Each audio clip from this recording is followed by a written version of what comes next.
사사기 15장. 얼마 후 밀을 수확할 무렵이었다. 삼손은 염소 새끼 한 마리를 가지고 처갓집으로 내려갔다.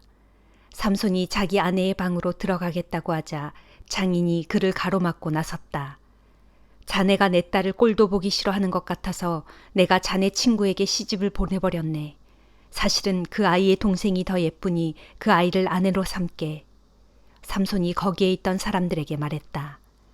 내가 블레셋 사람들에게 어떻게 하든 이번만큼은 나를 나무라지 못할 것이오. 내가 무슨 해코지를 하더라도 할 말이 없을 거요. 삼손은 여우 300마리를 잡아서 꼬리와 꼬리를 서로 붙잡아 맨 다음에 그 사이에 회를 매달고는 거기에 불을 붙여 블레셋 사람들의 곡식밭으로 여우를 내몰았다. 그러자 베어놓은 낯가리뿐만 아니라 아직 배지도 않은 곡식과 포도원과 올리브나무까지 모두 불에 탔다. 블레셋 사람들이 아우성을 쳤다. 대체 어느 놈이 이런 짓을 했어? 결국 그들은 딥나 사람 곧 삼손의 장인이 삼손의 아내를 그의 친구에게 주어버린 것에 대해서 삼손이 분풀이로 저지른 것임을 알게 되었다. 그러자 블레셋 사람들은 우르르 딥나로 몰려가 삼손의 아내와 장인을 불에 태워 죽였다. 그러자 삼손이 그들에게 말했다. 오냐, 너희가 이런 식으로 했으니 내가 원수를 갚고야 말겠다. 삼손은 닥치는 대로 블레셋 사람들을 마구 쳐 죽였다. 그런 다음 삼손은 에담에 있는 바위 동굴로 들어가 머물러 있었다. 그러자 블레셋 사람들이 유다를 치려고 올라와 레이 근처에 진을 쳤다. 유다 사람들이 블레셋 사람들에게 물었다. 무슨 일 때문에 우리를 공격하려고 올라왔느냐? 그들이 대답했다. 삼손을 잡으러 왔다. 삼손이 우리에게 한 짓을 우리도 그대로 해줄 참이다. 그러자 유다 사람 3,000명이 삼손이 머물고 있는 에담 바위 동굴로 몰려가서 말했다. 삼손, 당신은 어째서 그렇게 위험한 일을 저질렀소? 우리가 지금 블레셋의 지배를 받고 있다는 사실을 모른단 말이오? 삼손이 대답했다. 나는 다만 블레셋 사람들이 나에게 한 대로 갚아주었을 뿐이오. 그러자 유다 사람들이 말했다. 할 수 없소. 우리가 당신을 묶어서 블레셋 사람들에게 넘겨주어야 하겠소. 삼손이 말했다. 당신들 스스로의 손으로는 나를 죽이지 않겠다고 맹세하시오. 유다 사람들이 대답했다. 좋소, 당신 말대로 맹세하겠소. 우리는 당신을 결박하여 블레셋 사람들에게 넘겨주기만 할 뿐 절대로 당신을 죽이지는 않겠소. 그들은 새로 꼰 동아줄 2개로 삼손을 꽁꽁 묶어 바위 동굴에서 끌어냈다. 삼손이 레이에 다다르자 블레셋 진영에서는 환호성을 지르며 삼손에게 다가왔다. 그때 하나님의 영이 삼손을 강력하게 휘감았다. 그러자 삼손을 올가매고 있던 동아줄이 불에 타다 남은 실오라기 같이 맥없이 끊어졌다. 마침 삼손은 싱싱한 당나귀 턱뼈 하나가 있는 것을 보고는 그것을 집어들고 그것으로 블레셋 사람을 무려 1,000명이나 때려 죽였다. 그리고 삼손은 이렇게 외쳤다. 당나귀 턱뼈 하나로 무더기에 무더기를 쌓았다. 당나귀 턱뼈 하나로 1,000명을 쳐 죽였다. 이렇게 외친 후 삼손은 손에 든 당나귀 턱뼈를 획 내던졌다. 그리고 그곳을 라맛 레히라고 불렀다. 당나귀 턱뼈의 언덕이란 뜻이다. 삼손은 심히 목이 말랐다. 그래서 주께 호소했다. 주께서는 당신의 종에게 큰 승리를 거두게 하셨습니다. 하지만 지금 제가 목말라 죽을 지경입니다. 이러다가는 할례받지 못한 자들에게 붙잡히고 말겠습니다. 그러자 하나님께서 레이의 우묵하게 들어간 곳을 터뜨려 물이 솟아나게 해주셨다. 삼손은 그 물을 마시고 기운을 차렸다. 그리고 그 샘을 에낙고레라고 불렀다. 부르짖는 자의 샘이란 뜻이다. 그 샘은 오늘날까지도 레히에 남아있다. 블레셋 사람들이 이스라엘 땅을 지배하는 동안 삼손은 사사로서 20년간 이스라엘을 이끌었다. 사도행전 19장. 아볼로가 고린도에 있는 동안 바울은 위에 있는 갈라디아 지방과 부르기아 지방을 거쳐 육로로 에베소에 도착했다. 거기서 바울은 몇 사람의 제자를 만났다. 바울이 그들에게 물었다. 여러분은 믿을 때에 성령을 받았습니까? 그들이 대답했다. 아닙니다. 우리는 성령이 있다는 말조차도 들어보지 못했습니다. 바울이 또 물었다. 그렇다면 여러분은 무슨 세례를 받았습니까? 그들이 대답했다. 세례 요한의 세례를 받았습니다. 바울이 말했다. 세례 요한의 세례는 회개의 세례입니다. 세례 요한은 사람들에게 장차 자기보다 뒤에 오시는 분을 믿으라고 했는데 그분이 바로 예수입니다.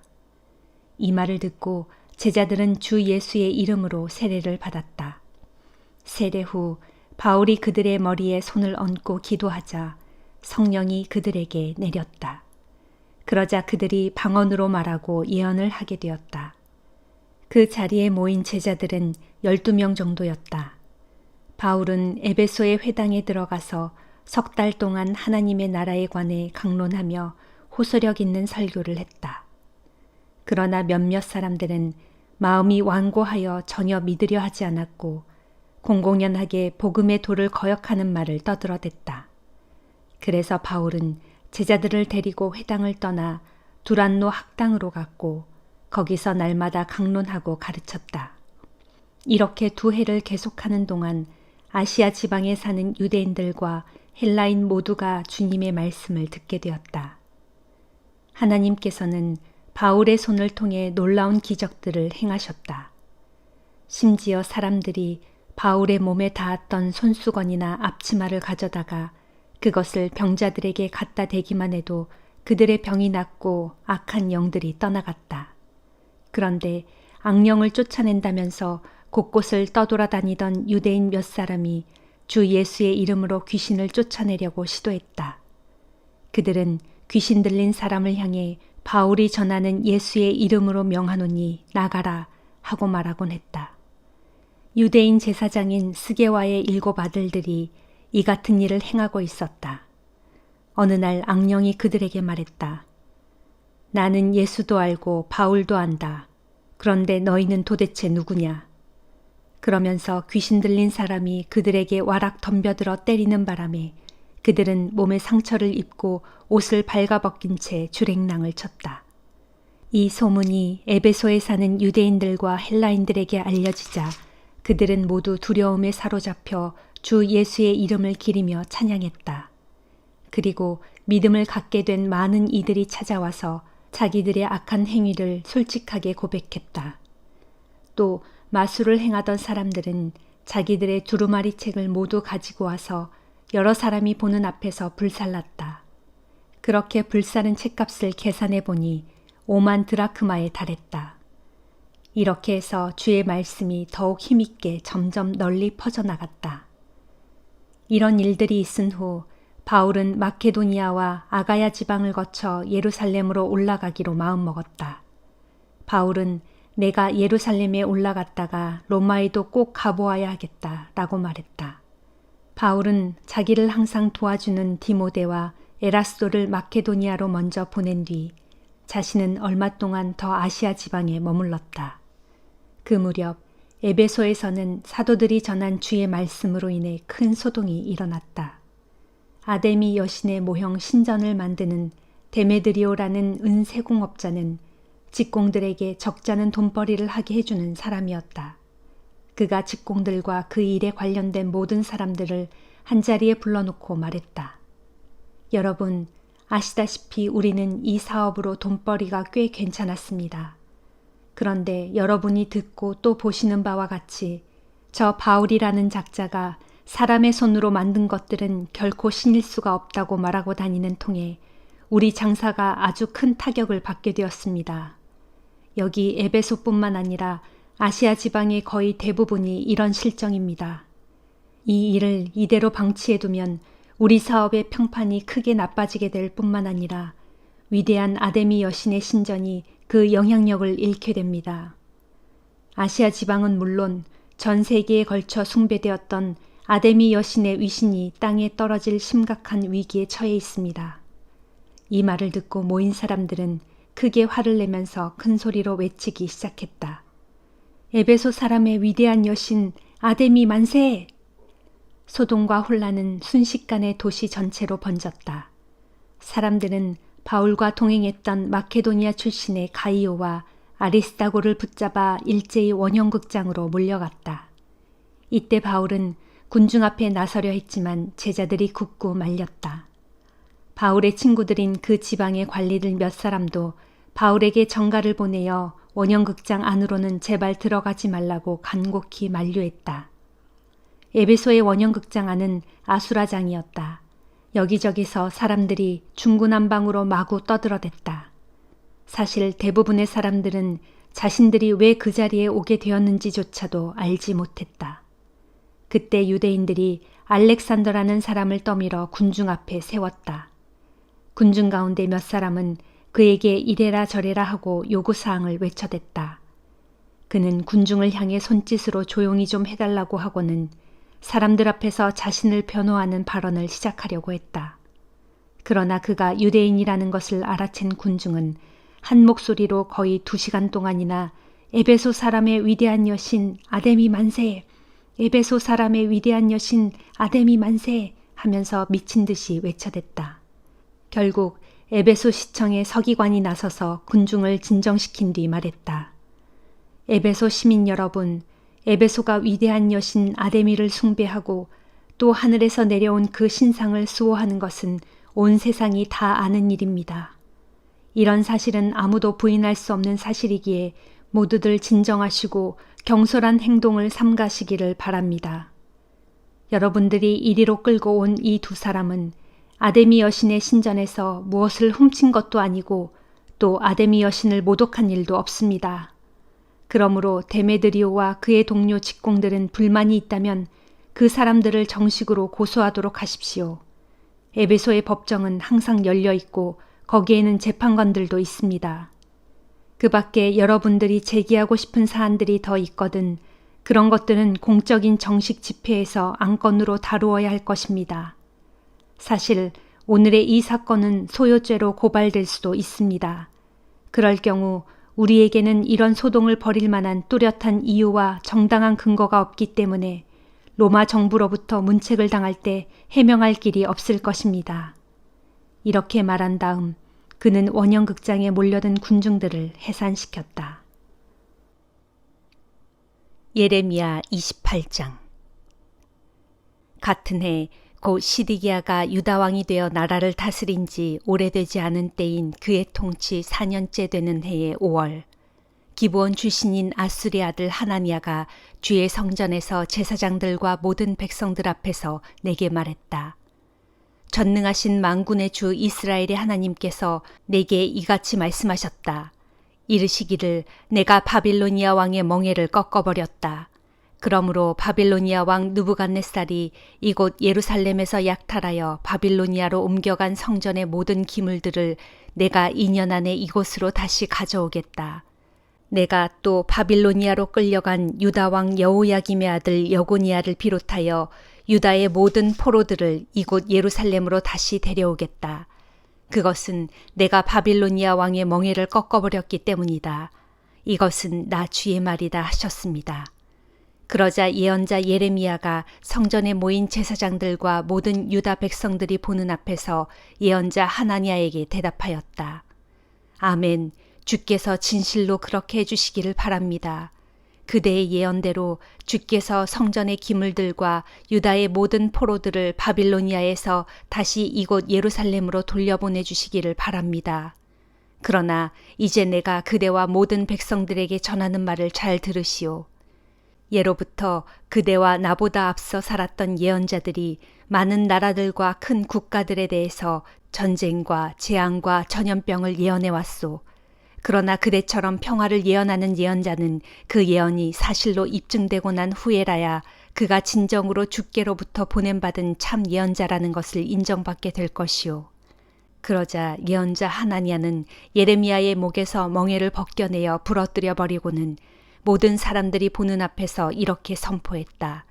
주께서 내게 분명히 말씀하시기를 내가 앞으로 2년 안에 바빌로니아 왕의 멍에를 모든 민족들의 목에서 벗겨다가 이렇게 산산이 부러뜨려 버리겠다 하셨습니다.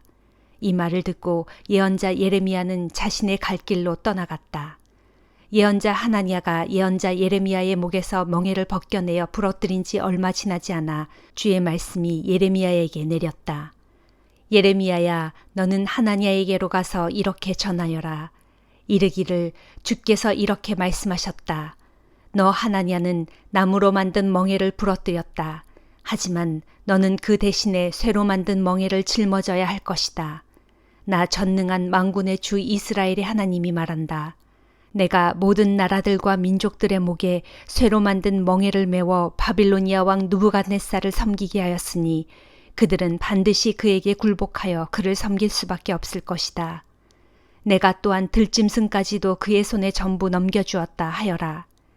그래서 참 예언자 예레미야가 거짓 예언자 하나니아에게로 가서 그에게 말했다.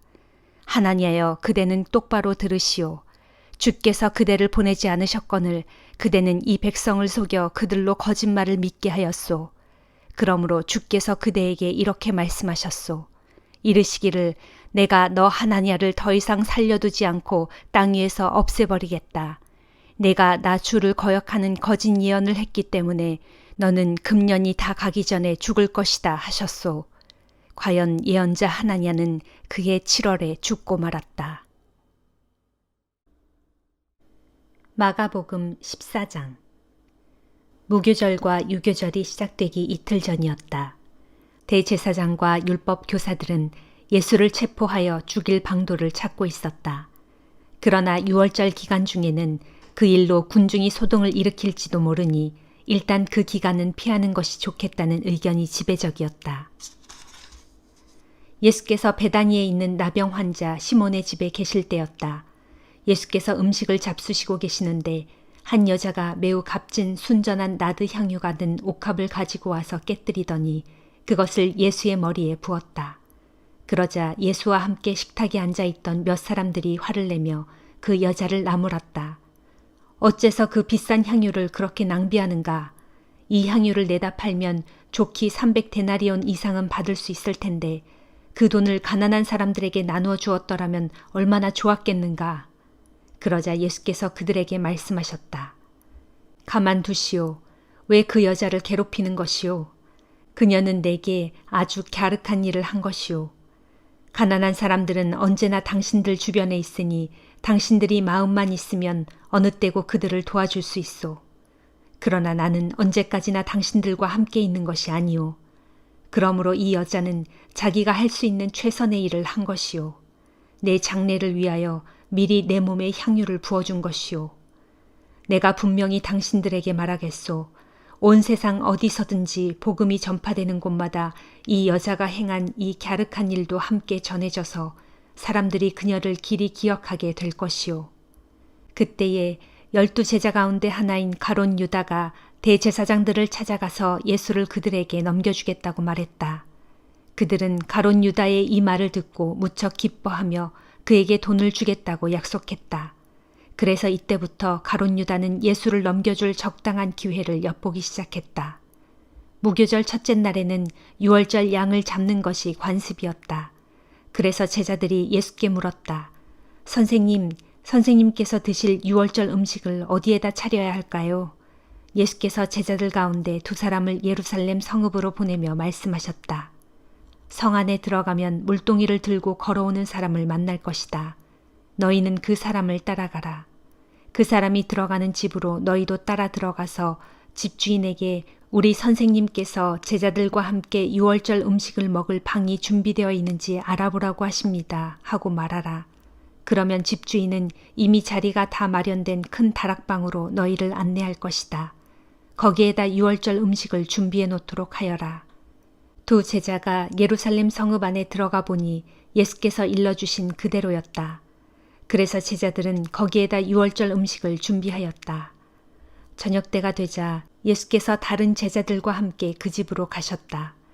일행이 자리를 잡은 후 식탁에 둘러앉아 음식을 먹고 있을 때 예수께서 제자들에게 말씀하셨다. 내가 분명히 너희에게 말한다. 지금 나와 함께 식사를 하고 있는 너희들 가운데 한 사람이 나를 배신할 것이다. 그 순간 무거운 침묵이 감돌았다. 제자들은 근심에 쌓여 저마다 예수께 물었다. 설마 저는 아니지요? 예수께서 대답하셨다. 너희 12 사람 가운데 하나다. 지금 나와 함께 그릇에 손을 담근 자가 바로 그 사람이다. 인자는 오래전부터 예언자가 선포한 대로 죽음의 길을 걷겠지만 인자를 배신한 그 사람에게는 참으로 화가 미칠 것이다. 차라리 그는 세상에 태어나지 않았더라면 좋았을 뻔했다. 모두가 한참 유월절 음식을 먹을 때였다. 예수께서 빵을 들어 감사 기도를 하신 후 제자들에게 그 빵을 떼어주시며 말씀하셨다. 자, 받아 먹어라. 이 빵은 내 몸이다. 또 잔을 들어 하나님께 감사 기도를 드린 후 그 잔을 제자들에게 주시니 제자들이 모두 돌려가며 마셨다. 그런 뒤 예수께서 제자들에게 말씀하셨다. 이 잔은 내 피다. 곧 모든 사람을 위하여 흘리는 새 언약의 피다. 내가 분명히 너희에게 말한다. 하나님 나라에서 새 포도주를 마시게 될 그날까지 나는 포도나무 열매로 빚은 것을 다시는 마시지 않을 것이다. 그들은 찬송을 부른 후 다 함께 올리브산으로 올라갔다. 그때 예수께서 제자들에게 말씀하셨다. 너희는 모두 나를 버릴 것이다. 이미 하나님께서 예언자들을 통하여 이렇게 말씀하시지 않았느냐. 내가 칼을 들어 목자를 칠 터인데 양떼가 뿔뿔이 흩어질 것이다. 그러나 내가 죽음에서 다시 살아난 뒤 너희보다 먼저 갈릴리로 갈 것이다. 그러자 베드로가 예수께 말했다. 선생님, 무슨 말씀을 그리 하십니까? 다른 사람들은 다 주님을 버린다고 할지라도 저는 절대로 주님을 버리지 않겠습니다. 예수께서 베드로에게 말씀하셨다. 아니다. 오늘 밤에 닭이 2번 울기 전에 너는 3번이나 나를 모른다고 부인할 것이다. 그러자 베드로가 더욱 힘주며 말했다. 아닙니다. 절대로 그런 일은 없습니다. 비록 주님과 함께 죽는 일이 있더라도 저는 절대로 주님을 모른다고 부인하지 않겠습니다. 다른 제자들도 모두 똑같은 다짐을 했다. 겟세마네라고 하는 동산에 오르자 예수께서 제자들에게 말씀하셨다. 내가 저기 가서 기도하는 동안 너희는 여기 앉아 있어라. 그런 뒤 예수께서는 베드로와 야고보와 요한만을 따로 데리고 올라가셨다. 이때 예수께서 큰 근심과 깊은 번민에 쌓여 말씀하셨다. 내 마음이 너무도 괴로워 죽을 지경이다. 그러니 너희는 여기 머물러 깨어 기도하고 있어라. 예수께서는 홀로 일어나 저만큼 걸어가시더니 땅에 엎드려 기도하셨다. 만일 그럴 수만 있으시다면 이 고난의 시간이 그냥 지나쳐가게 해달라고 간절히 기도하셨다. 예수께서는 이렇게 기도하셨다. 아버지, 나의 아버지여, 아버지께서는 모든 일을 하실 수 있습니다. 그러니 이 잔을 내게서 치워주십시오. 그러나 내 뜻대로 하지 마옵시고 아버지의 뜻대로 하시옵소서. 그런 다음 예수께서 제자들에게로 돌아와 보니 제자들은 쿨쿨 자고 있었다. 예수께서 베드로에게 말씀하셨다. 시몬아, 자고 있느냐? 단 1시간도 깨어서 나와 함께 기도할 수 없단 말이냐? 너희는 깨어 시험에 빠지지 않도록 기도하라. 아, 너희가 마음으로는 원하면서도 육신이 약하구나. 그런 뒤 예수께서는 다시 저만큼 걸어가신 다음 똑같은 말씀으로 다시금 기도하셨다. 그리고 다시 돌아와 보시니 제자들은 여전히 자고 있었다. 너무나 졸려서 그들은 눈을 뜨고 있을 수가 없었던 것이다. 제자들은 예수께 무슨 말을 해야 할지 몰랐다. 예수께서 3번째로 기도하고 돌아오신 후 제자들에게 말씀하셨다. 아직도 자고 있느냐? 그쯤 쉬었으면 되었다. 이제는 때가 되었다.